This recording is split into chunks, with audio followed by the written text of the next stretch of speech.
ओम नमः शिवाय। ओम नमो नारायण। ओम नमो भगवते वासुदेवाय। तुलसीदास जी कहते हैं, जैसे मणि, माणिक और मोती जैसी सुंदर छवि है इनकी, सांप, पर्वत और हाथी के मस्तक पर शोभा नहीं पाती। राजा के मुकुट और नवयुवती स्त्री के शरीर को पाकर ही ये सब अधिक शोभा को प्राप्त होते हैं।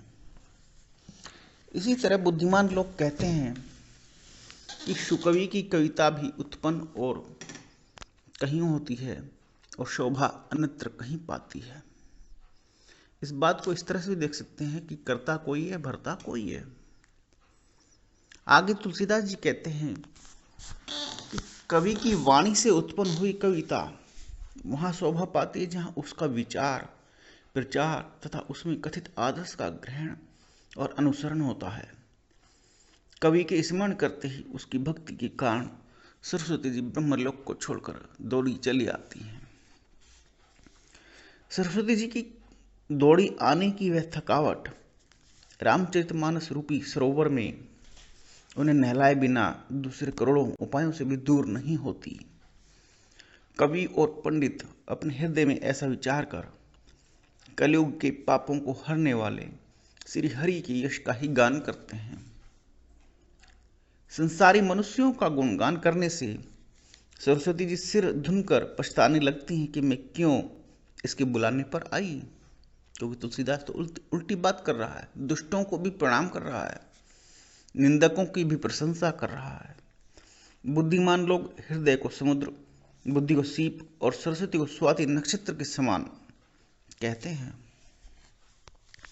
बुद्धिमान लोग हृदय को समुद्र, बुद्धि को सीप और सरस्वती को स्वाति नक्षत्र के समान कहते हैं। स्वाति नक्षत्र के बारे में बात कर लेते हैं। ज्योतिष में 27 नक्षत्र हैं और उनमें से एक नक्षत्र का नाम है स्वाति। स्वाति नक्षत्र में से एक बूंद उत्पन्न होती है, पानी की, जल की या ओस की, किसी भी तरह से, और पृथ्वी पर 3 अलग अलग केंद्रों पर गिरती है और उनके गिरते वो मोती बन जाती है।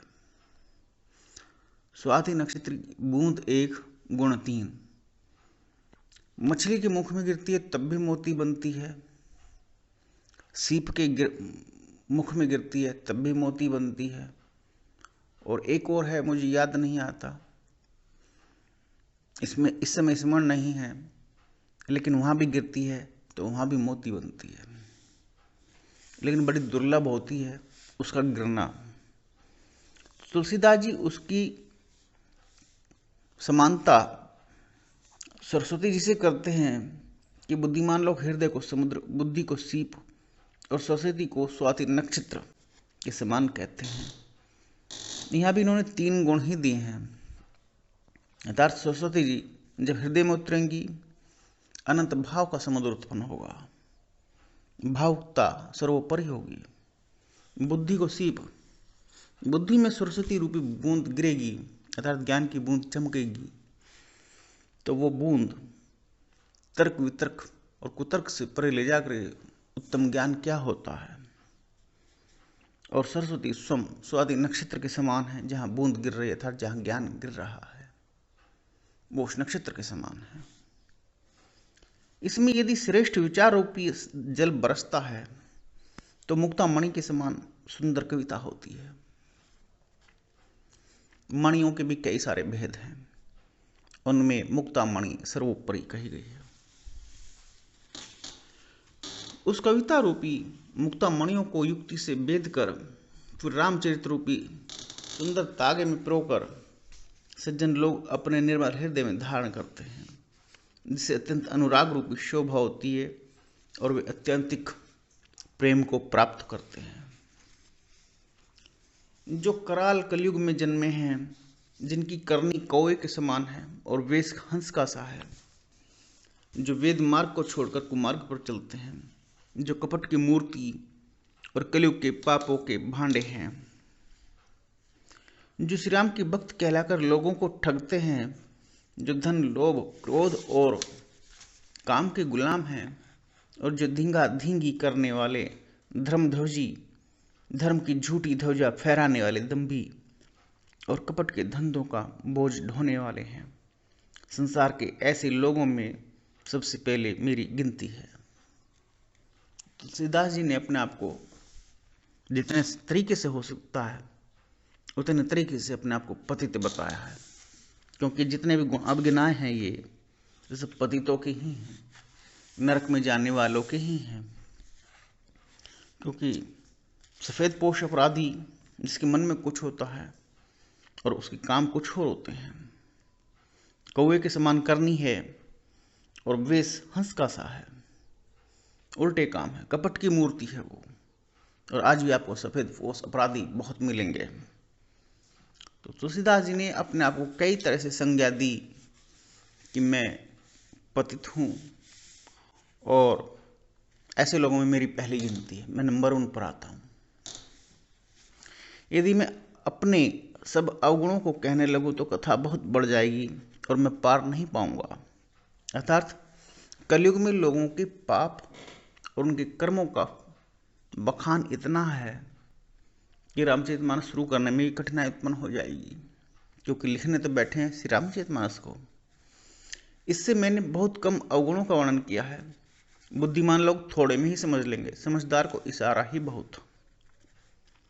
मेरी अनेकों प्रकार की विनती को समझकर कोई भी इस कथा को सुनकर दोष नहीं देगा। इतने पर भी जो शंका करेंगे वे तो मुझसे भी अधिक मूर्ख और बुद्धि के कंगाल हैं। पहले कह चुके समझदार को इशारा बहुत। मैं भी तुम्हारे जैसा ही हूँ जो तुम सुनने वाले हो, मैं कुछ अलग नहीं हूँ, लेकिन बस इतना अंतर है, इतना भेद है कि मैं जो हरि कथा कह रहा हूँ मेरे पर भगवान श्री राम की, हरि की, हर की अर्थात भगवान शिव की कृपा दृष्टि बरस रही है। मैं न तो कवि हूँ न चतुर कहलाता हूँ, अपनी बुद्धि के अनुसार श्री राम जी के गुण गाता हूँ। कहीं तो श्री रघुनाथ जी के अपार चरित्र, कहाँ संसार में आसक्त मेरी बुद्धि। जिस हवा से सुमेरु जैसे पहाड़ उड़ जाते हैं, कहिए तो उसके सामने रुई किस गिनती में है। श्री राम जी की असीम प्रभुता को समझकर कथा रचने में मेरा मन बहुत हिचकता है। सरस्वती जी, शेष जी, शिव जी, ब्रह्मा जी, शास्त्र, वेद और पुराण ये सब नीति नीति कहकर पार नहीं पाकर ऐसा नहीं कहते हुए सदा जिनका गुणगान करते हैं। यद्यपि प्रभु श्री रामचंद्र जी की प्रभुता को सब ऐसी एकथन ही जानते हैं, तथापि कहे बिना कोई रहा ही नहीं। इसमें वेद ने ऐसा कारण बताया है कि भजन का प्रभाव बहुत तरह से कहा गया है, अर्थात भगवान की महिमा का पूरा वर्णन तो कोई कर ही नहीं सकता, परंतु जिससे जितना बन पड़े उतना भगवान का गुणगान करना चाहिए, क्योंकि भगवान के गुणगान रूपी भजन का प्रभाव बहुत ही अनोखा है। उसका नाना प्रकार से शास्त्रों में वर्णन है। थोड़ा सा भी भगवान का भजन मनुष्य को सहज ही भवसागर से पार लगा देता है। एक शब्द आता है भवसागर। क्या है भवसागर? एक वो साइकिल है कि जहाँ बार बार इस संसार में जन्म लेते हैं और मृत्यु को प्राप्त होते हैं, और एक क्रिया लगातार चलती रहती है। आपको अपनी मुक्ति का, मोक्ष का, आत्मा को परमात्मा से मिलन का, प्रकृति को पुरुष से मिलन का कहीं कोई मार्ग नहीं सूझता है, वही भवसागर है। क्योंकि इसमें भिन्न भिन्न प्रकार के, नाना प्रकार के दुख प्राप्त होते हैं। काम, क्रोध, लोभ, मद और मोह, मात्सर्य, ईर्ष्या आदि अनेक अवगुणों से युक्त ये भवसागर भिन्न भिन्न प्रकार से दुख प्रदान करता है। जो ईश्वर का भजन करते हैं उनको भवसागर को पार करने में आसानी हो जाती है। और जब कभी कृपा दृष्टि कुछ विशेष हो जाए उस ईश्वर की, तो मनुष्य भवसागर से मुक्ति भी, मोक्ष भी प्राप्त कर जाते हैं। तो कुछ लोग बुद्ध भी बन जाते हैं, जैन भी बन जाते हैं। प्रभु की ऐसी हरि भक्ति का प्रभाव उत्पन्न होता है। जो परमेश्वर एक हैं, जिनकी कोई इच्छा नहीं है, जिनका कोई रूप और नाम नहीं है, जो अजन्मा सच्चिदानंद और परम धाम है, और जो सब में व्यापक एवं विश्वरूप हैं, उन्हीं भगवान ने दिव्य शरीर धारण करके नाना प्रकार की लीला की है। वह लीला केवल भक्तों के हित के लिए ही है, क्योंकि भगवान परम कृपालु और शरणागत के बड़े प्रेमी हैं, जिनकी भक्तों पर बड़ी ममता और कृपा है, जिन्होंने एक बार जिस पर कृपा कर दी उस पर फिर कभी क्रोध नहीं किया। कैसी अद्भुत बात! जा, तुझ पर कृपा हो गई, अनंत सुख सागर को भोग। कैसी अद्भुत कृपा! उस पर कभी क्रोध नहीं किया, इसका मतलब है उसके जीवन में दुख नहीं आएगा। वो इतना हष्ट पुष्ट मानसिक रूप से हो जाएगा कि उसको सांसारिक सुख और दुख दोनों ही व्यापेंगे नहीं, उसको क्लेश युक्त नहीं करेंगे। वहाँ वो जहाँ भी जैसी भी जिस अवस्था में रहेगा वहीं आनंद घन रहेगा, प्रभु की भक्ति में मगन रहेगा। वे प्रभु श्री रघुनाथ जी गई हुई वस्तु को फिर प्राप्त कराने वाले, गरीब निवाज, दीन बंधु, सरल स्वभाव, सर्वशक्तिमान और सबके स्वामी हैं। यही समझकर बुद्धिमान लोग उस श्री हरि का यश वर्णन करके अपनी वाणी को पवित्र और उत्तम फल, मोक्ष और दुर्लभ भगवत प्रेम देने वाले बनाते हैं। उसी बल से महिमा का यथार्थ वर्णन नहीं, परंतु महान फल देने वाला भजन समझकर भगवत कृपा के बल पर ही मैं श्री रामचंद्र जी के चरणों में सिर नवाकर, सिर झुकाकर श्री रघुनाथ जी के गुणों की कथा कहूँगा। इसी विचार से वाल्मीकि, व्यास आदि मुनियों ने पहले हरि की कीर्ति गाई है। भाई, उस मार्ग पर चलना और मेरे अन्य मार्गों की अपेक्षा सुगम होगा। अति अपार तेज जय सरित, बरजो निरपसीतु कराही, चढ़ी पिपली कऊ परम लघु ब्रू श्रम पारही जाही। जो अत्यंत बड़ी श्रेष्ठ नदियां हैं, यदि राजा उन पर पुल बंधवा देता है तो अत्यंत छोटी चींटियां भी उन पर चढ़कर बिना ही परिश्रम के पार चली जाती हैं। इसी प्रकार मुनियों के वर्णन के सहारे मैं भी श्री रामचरित्र का वर्णन सहज ही कर सकूंगा।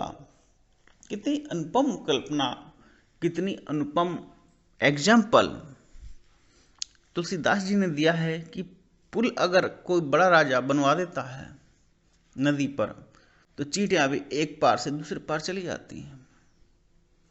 अगर कोई बड़ा संत, बड़ा ऋषि मुनि अपनी तपस्या के बल पर कुछ ऐसा साधन प्रस्तुत करा देता है आमजन को, वो आमजन जो छोटी छोटी चींटियां हैं वो भी संसार समुद्र को पार कर जाती हैं। कैसे पार कर जाती? प्रभु का भजन करते हुए और भजन मार्ग के माध्यम से।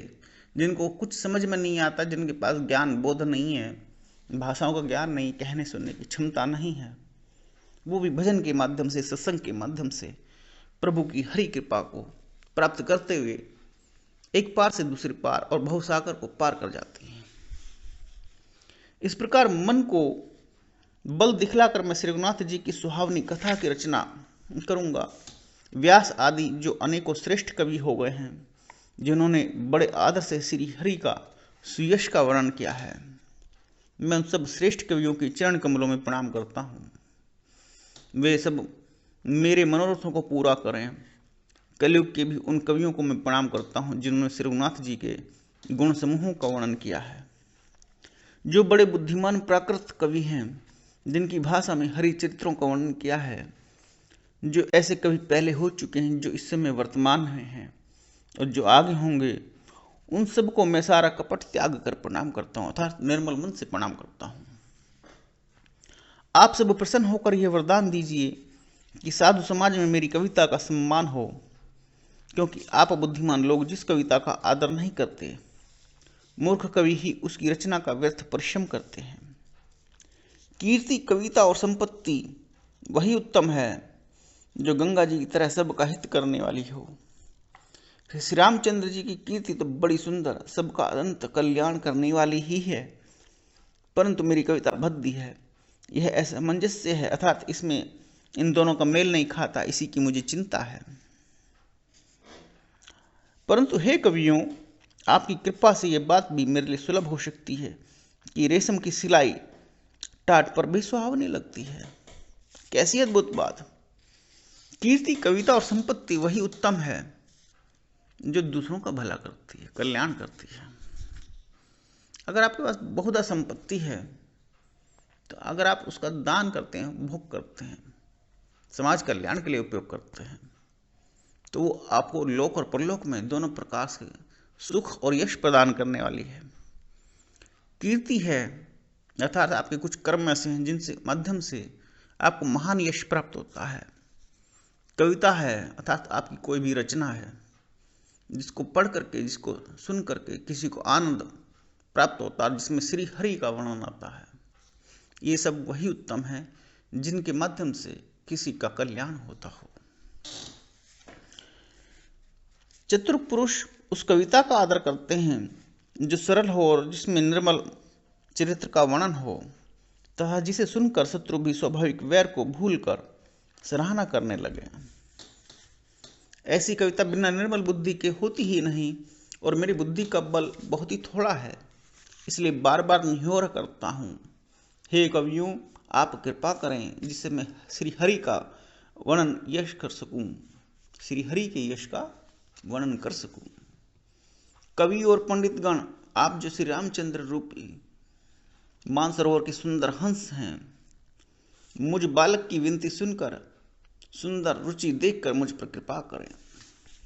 मतलब कितने प्रकार से, कितने अन्य प्रकार से कभी अपने आप को पतित बताया, कभी आपको अपने आप को सबसे छोटा बताया, कभी संसार का सबसे निम्नतम प्राणी बताया। तुलसीदास जी भिन्न भिन्न प्रकार के अलंकारों के साथ प्रभु की वंदना करना चाहते हैं और कहते हैं कि कहीं कोई भूल चूक हो गई हो तो आप सब मुझे क्षमा करें, क्योंकि ना तो मैं कवियों में कवि हूँ और पंडित गण में मैं पंडित ग्रुप में नहीं गिना जाता, और आप सब लोग इस संसार समुद्र के एक से बढ़कर एक पंडित हैं।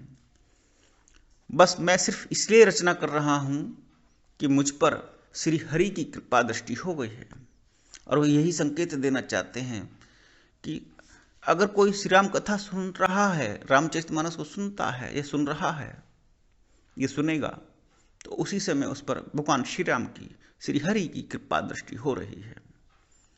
ओम नमो नारायण, ओम नमो भगवते वासुदेवाय, ओम नमः शिवाय।